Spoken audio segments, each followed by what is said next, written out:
আসসালামু আলাইকুম, সবাইকে স্বাগত জানাচ্ছি বিডি দর্পণের নিয়মিত আয়োজন আজকের দুনিয়ায়। আপনাদের সঙ্গে আছি আমি তাসনিম হোসাইন। চলুন জেনে নেওয়া যাক সারা বিশ্বে এ পর্যন্ত ঘটে যাওয়া প্রধান খবরগুলো। যুক্তরাষ্ট্র ও চীনের মধ্যে চলমান বাণিজ্য যুদ্ধ ঘিরে অস্থিতিশীল বিশ্ববাজার। পাল্টাপাল্টি শুল্ক আরোপে অস্বস্তিতে রয়েছেন দুই দেশের ব্যবসায়ীরাও। এমনই এক সংকটের মধ্যে সুখবরের আভাস দিয়েছেন মার্কিন প্রেসিডেন্ট ডোনাল্ড ট্রাম্প। তার ভাষ্যমতে চীনা পণ্যের উপর শুল্ক কমাতে চান তিনি। হোয়াইট হাউসে চীনের পণ্যের উপর আরোপ করা শুল্ক নিয়ে আলাপের সময় সাংবাদিকদের ট্রাম্প বলেন, শুল্ক আরও বেশি হোক তা আমি চাই না, কারণ একটি পর্যায়ে গেলে মানুষ কেনাকাটা করতে পারবে না। মার্কিন প্রেসিডেন্ট আরও বলেন, আমি শুল্ক কমাতে পারি কারণ আপনি চাইবেন মানুষ কেনাকাটা করুক। চলতি মাসের শুরুতে বিশ্বের বিভিন্ন দেশের পণ্যের উপর উচ্চ হারে পাল্টা শুল্ক আরোপ করেন ট্রাম্প। পরে 90 দিনের জন্য সেই শুল্ক স্থগিত করা হলেও ভাগ্য সুপ্রসন্ন ছিল না চীনের। দেশটির উপর বরং ধাপে ধাপে শুল্ক বাড়িয়ে 145% করা হয়। পাল্টা জবাবে চীনও যুক্তরাষ্ট্রের পণ্যের উপর শুল্ক বাড়িয়ে 125% করে। যুক্তরাষ্ট্রের শুল্ক যেন আবারও আরোপ করা না হয়, সেজন্য ইতিমধ্যে দৌড়ঝাঁপ শুরু করেছে বিভিন্ন দেশ। এই তালিকায় চীনও রয়েছে বলে বৃহস্পতিবার জানিয়েছেন ট্রাম্প। তিনি বলেন, শুল্ক নিয়ে বেইজিং বেশ কয়েকবার যোগাযোগ করেছে। সব মিলিয়ে তিনি আত্মবিশ্বাসী চীনের সঙ্গে যুক্তরাষ্ট্রের খুব ভালো একটি চুক্তি হবে। শুল্ক নিয়ে চীন ও যুক্তরাষ্ট্রের মধ্যে যোগাযোগ হচ্ছে বলে সূত্রের বরাতে জানতে পেরেছে রয়টার্সও। তবে এই আলাপের প্রকৃতি নিয়ে বিস্তারিত কিছু জানাননি ট্রাম্প। আলোচনায় চীনের প্রেসিডেন্ট শি জিনপিং যুক্ত ছিলেন কিনা তাও খোলাসা করা হয়নি। এর আগে গত সপ্তাহে যুক্তরাষ্ট্রের উপর শুল্ক আর না বৃদ্ধি করার ইঙ্গিত দিয়ে চীন বলেছিল, শুল্ক নিয়ে খেলায় তারা আর প্রতিক্রিয়া জানাবে না। গাজায় যুদ্ধবিরতি নিয়ে ইসরায়েলের প্রস্তাব খারিজ করে দিয়েছে হামাস। তারা বরং পাল্টা একটি চুক্তির প্রস্তাব দিয়েছে, যেখানে বলা হয়েছে ইসরায়েল যদি গাজায় যুদ্ধ না করে ফিলিস্তিনি কারাবন্দীদের মুক্তি দেয় তাহলে গাজার সব পণবন্দীকে ফেরত দেবে তারা।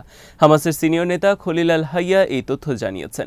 খলিল আল হাইয়া গাজায় যুদ্ধবিরতি নিয়ে হামাসের প্রতিনিধি দলের নেতৃত্ব দিচ্ছেন। টেলিভিশনে সম্প্রচার করা বক্তব্যে আল হাইয়া বলেন, ইসরায়েল যে অন্তর্বর্তী যুদ্ধবিরতি চুক্তির প্রস্তাব দিয়েছে তার সঙ্গে একমত নয় হামাস, কারণ গত এক মাসে গাজায় নতুন করে যে ভয়াবহ হামলা শুরু হয়েছে, এই চুক্তির মাধ্যমে তা থামানোর প্রক্রিয়া আরও বিলম্বিত করবে ইসরায়েল। নিজেদের রাজনৈতিক উদ্দেশ্য পূরণের জন্য ইসরায়েলের প্রধানমন্ত্রী নেতানিয়াহু ও তার সরকার আংশিক চুক্তিকে ব্যবহার করতে চাচ্ছেন বলে উল্লেখ করেন হামাসের এই নেতা। তিনি বলেন, এই চুক্তির ভিত্তি হল ফিলিস্তিনিদের ধ্বংস ও অনাহারে রাখার মাধ্যমে যুদ্ধ চালিয়ে যাওয়া। এমনকি সব পণবন্দীর জীবনের বিনিময়ে হলেও তারা তা করতে চায়। ইসরায়েল সরকারের হিসেবে গাজায় এখনও 59 জন ইসরায়েলি হামাসের হাতে বন্দী রয়েছেন। তাদের মধ্যে মাত্র 24 জন জীবিত আছেন বলে ধারণা করা হচ্ছে। খলিল আল হাইয়া বলেন, যুদ্ধ বন্ধ, ফিলিস্তিনি কারাবন্দীদের মুক্তি এবং গাজা পুনর্গঠন, এই 3 শর্ত বাস্তবায়নের বিনিময়ে হামাসের হাতে থাকা বন্দী বাকি সব ইসরায়েলিকে মুক্তি দিতে বড় পরিসরে আলোচনার জন্য প্রস্তুত রয়েছেন তারা। 2023 সালের অক্টোবরে যুদ্ধ শুরুর পর গত 19 জানুয়ারি থেকে গাজায় যুদ্ধবিরতি শুরু হয়। পরে 18 মার্চ যুদ্ধবিরতি ভেঙে আবারও হামলা শুরু করে ইসরায়েল। এই সময়ের মধ্যে 38 পণবন্দীকে মুক্তি দিয়েছিল হামাস। উপত্যকাটিতে আবারও যুদ্ধবিরতির জন্য মিশরের মধ্যস্থতায় ইসরায়েল ও হামাসের মধ্যে আলোচনা চলছে, তবে সেই আলোচনা এখনও পর্যন্ত সামান্যই অগ্রগতি দেখা গেছে। এমন পরিস্থিতিতে পণবন্দীদের মুক্তি দেওয়ার জন্য হামাসের প্রতি হুঁশিয়ারি দিয়েছেন যুক্তরাষ্ট্রের জাতীয় নিরাপত্তা কাউন্সিলের মুখপাত্র জেমস হিউড। তিনি বলেছেন, হামাসের বক্তব্য থেকে বোঝা যাচ্ছে তারা শান্তির প্রতি আগ্রহী নয়, বরং চিরস্থায়ী সহিংসতা চাচ্ছে। ট্রাম্পের প্রশাসন যে শর্তগুলো দিয়েছে তাতে কোনো বদল আসেনি। পণবন্দীদের মুক্তি দিন, না হয় নরকের মুখে পড়ুন। জেরুজালেমের পবিত্র আল আকসা মসজিদে হঠাৎ করে ইহুদিদের প্রবেশের হার বেড়ে যাওয়ায় মসজিদটির ভবিষ্যৎ নিয়ে শঙ্কায় পড়েছেন মুসলিমরা। আল আকসা মসজিদের তত্ত্বাবধায়ক ইসলামিক ওয়াকফ জানায়, গত বুধবার 1200 ইসরায়েলি ইহুদি মসজিদ চত্বরে প্রবেশ করে। এদিন কয়েক হাজার ইহুদি পুণ্যার্থীকে জেরুজালেমের ওল্ড সিটির লায়ন্স গেটের নিচে গিয়ে উল্লাস করতে দেখা যায়। এ সময় মুসলিমদের মসজিদে প্রবেশে বাধা দেওয়া হয়। ইসলামিক ওয়াকফের আন্তর্জাতিক বিষয়ক পরিচালক আউনি বাজবাজ বলেন, গত কয়েকদিন আল আকসা প্রাঙ্গণে যা ঘটেছে তা নজিরবিহীন। এই দৃশ্যগুলো ভীতিকর। সাম্প্রতিক বছরগুলোয় এই স্থাপনায় ইহুদি বসতি স্থাপনকারীদের প্রবেশ ক্রমেই নিয়মিত ঘটনা হয়ে উঠছে। ইসরায়েলের জাতীয় নিরাপত্তা মন্ত্রী ইতামার বেন গাভিরের মতো সরকারের কয়েকজন কর্মকর্তা আল আকসা মসজিদে ইহুদিদের প্রার্থনার অনুমতি দিতে প্রকাশ্যে দাবি জানিয়ে আসছেন। বিভিন্ন উপলক্ষ ঘিরে উগ্র ডানপন্থী মন্ত্রীকে কয়েকবার মসজিদ প্রাঙ্গণে প্রবেশ করতে দেখা গেছে। কিছু ইসরায়েলি বসতি স্থাপনকারী এই স্থানে আগের 2টি মন্দিরের আদলের নতুন মন্দির নির্মাণের দাবি জানিয়ে আসছে। তবে কেউ কেউ বলছেন, এমন উদ্যোগ নিলে আল আকসা মসজিদ ধ্বংসের প্রয়োজন হবে। এই মসজিদ ইসলাম ধর্মের অন্যতম 3টি পবিত্র স্থানের একটি। টেম্পল মাউন্ট কর্তৃপক্ষ একটি উগ্র ডানপন্থী ইহুদি গোষ্ঠী যারা আল আকসা প্রাঙ্গণে একটি মন্দির বানানোর পক্ষে চাপ তৈরি করে আসছে। মঙ্গলবার সংস্থাটি বলেছে, পাস ওভারের প্রথম 3 দিনে প্রায় 3000 পুণ্যার্থী টেম্পল মাউন্টে প্রবেশ করেছেন।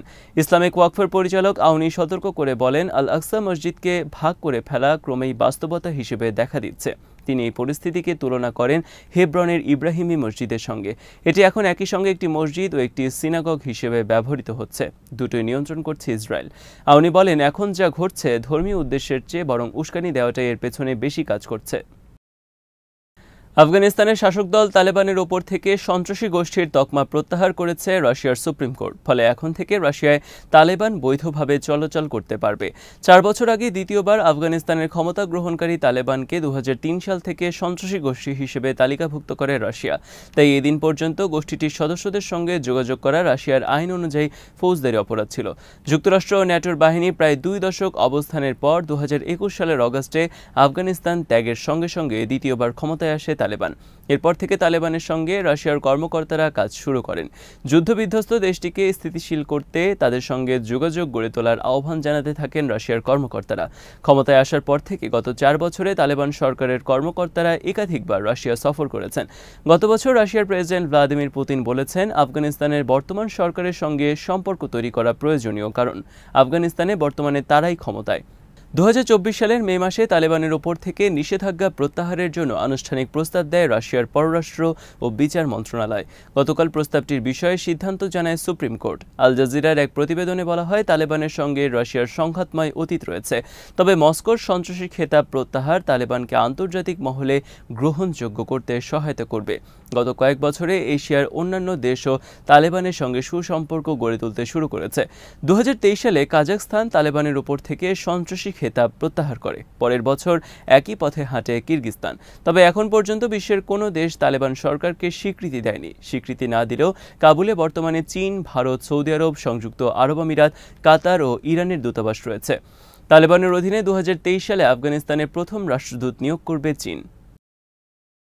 ডোনাল্ড ট্রাম্প বলেছিলেন, দায়িত্ব গ্রহণের 24 ঘন্টার মধ্যে থামিয়ে দেবেন যুদ্ধ। তবে 3 মাসের মাথায় ট্রাম্প প্রশাসন উপলব্ধি করছে 3 বছরেরও বেশি সময় ধরে চলা এই যুদ্ধের সমাপ্তি সহজে আসবে না। শুক্রবার মার্কো রুবিও যুদ্ধবিরতি আলোচনার অগ্রগতি নিয়ে আবারও হতাশা ব্যক্ত করেছেন। জানিয়েছেন, আগামী কয়েকদিনের মধ্যে আলোচনায় অগ্রগতি না দেখলে এই যুদ্ধ ও যুদ্ধবিরতির আলোচনা থেকে নিজেদের গুটিয়ে নিতে পারে ওয়াশিংটন। এরপর প্রেসিডেন্ট ট্রাম্পও একই ধরনের কথা বলেন, মস্কো ও কিয়েভ যদি যুদ্ধবিরতিকে জটিল করে তোলে তাহলে আমরা সরে যাব। সিএনএন জানায়, ইউরোপ ও ইউক্রেনের কর্মকর্তাদের সঙ্গে বৈঠক শেষে প্যারিস থেকে ফেরার আগে এই মন্তব্য করেন রুবিও। সাংবাদিকদের বলেন, যুদ্ধবিরতি আসলে সম্ভব কিনা সেই সিদ্ধান্ত আমাদের খুব দ্রুত নিতে হবে। আগামী কয়েকদিনের মধ্যেই বিষয়টা যাচাই করতে হবে।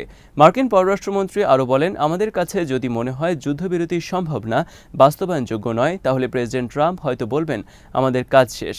এটা আমাদের যুদ্ধ না, আমরা যুদ্ধ শুরু করিনি। ট্রাম্প প্রশাসনের প্রভাবশালী এই কর্মকর্তা আরও বলেন, সরকারের সর্বোচ্চ পর্যায় থেকে প্রেসিডেন্ট ট্রাম্প 87 দিন ধরে এই যুদ্ধে ইতি টানার চেষ্টা করে আসছেন। এখন এই পর্যায়ে যুদ্ধটা আদৌ শেষ করা সম্ভব কিনা সেই সিদ্ধান্ত নিতে হবে আমাদের। ইউক্রেন ইতিমধ্যে যুক্তরাষ্ট্রের দেওয়ার শান্তি চুক্তি প্রস্তাবের সম্মতি জানিয়েছে, কিন্তু পুতিন স্পষ্ট জানিয়ে দিয়েছেন, যুদ্ধবিরতির এই খসড়া তার পক্ষে মেনে নেওয়া সম্ভব নয়। ইরানের সর্বোচ্চ নেতা আয়াতুল্লাহ আল খামেনির কাছে চিঠি পাঠিয়েছেন সৌদি বাদশাহ সালমান বিন আব্দুল আজিজ। তার এই চিঠিটি খামেনির হাতে সরাসরি পৌঁছে দিয়েছেন সৌদির প্রতিরক্ষামন্ত্রী প্রিন্স খালিদ বিন সালমান। বৃহস্পতিবার ইরানের সর্বোচ্চ নেতার সঙ্গে তেহরানে বৈঠক করেন প্রিন্স খালিদ। এছাড়া ইরানের প্রেসিডেন্ট মাসুদ পেজিশকিয়ানের সঙ্গেও আলোচনা করেন তিনি। চিঠিতে সৌদি বাদশাহ কি লিখেছেন তার কিছুই প্রকাশ করা হয়নি। বৈঠকে খামেনি সৌদির সঙ্গে সম্পর্ক গভীর করার ব্যাপারে সমর্থন ব্যক্ত করেন। তিনি সৌদি মন্ত্রীকে বলেন, আমরা বিশ্বাস করি ইসলামিক রিপাবলিক ইরান ও সৌদি আরবের মধ্যে সম্পর্ক উভয়ের জন্য ভালো হবে এবং দুই দেশ একে অপরের পরিপূরক হতে পারে। তিনি আরও বলেন, অন্যদের উপর নির্ভরের চেয়ে এই অঞ্চলের ভাইদের মধ্যে সহযোগিতামূলক সম্পর্ক একে অপরকে সহায়তা করবে। সৌদির রাষ্ট্রায়ত্ত বার্তা সংস্থা এসপিএ জানিয়েছে, বৈঠকে দুই দেশের সম্পর্ক পর্যালোচনা এবং একই স্বার্থ সংশ্লিষ্ট বিষয়গুলো নিয়ে আলোচনা হয়েছে। 2006 সালের পর ইরানের খামেনি প্রথমবারের মতো সৌদি আরবের কোনো উচ্চপদস্থ নেতার সঙ্গে দেখা করেছেন বলে জানিয়েছে সংবাদ মাধ্যম আল আরাবিয়া। ওই বছর সৌদি আরবের তৎকালীন প্রতিরক্ষামন্ত্রী প্রিন্স সৌদ আল ফয়সাল তেহরান সফর করেছিলেন। ইরানে সফররত সৌদি প্রতিরক্ষামন্ত্রী ইরানের প্রেসিডেন্ট মাসুদ পেজিশকিয়ান, জাতীয় নিরাপত্তা কাউন্সিলের সুপ্রিম সেক্রেটারি আলী আকবর আহমদিয়ান এবং সশস্ত্র বাহিনীর প্রধান মোহাম্মদ বাকিরির সঙ্গেও বৈঠক করেছেন। ইরানের প্রেসিডেন্ট সৌদি প্রতিরক্ষা মন্ত্রীকে বলেন, ইরান ও সৌদি আরব যৌথ সক্ষমতার মাধ্যমে এবং বিদেশি কোনো হস্তক্ষেপ ছাড়া এই অঞ্চলের সমস্যার সমাধান করতে পারে। আজ এখানে শেষ করছি। সবাই ভালো থাকুন, সুস্থ থাকুন আর দেখতে থাকুন বিডি দর্পণ। চ্যানেলটি ভালো লাগলে সাবস্ক্রাইব করুন, সংযুক্ত থাকুন আমাদের ফেসবুক পেজে। আল্লাহ হাফেজ।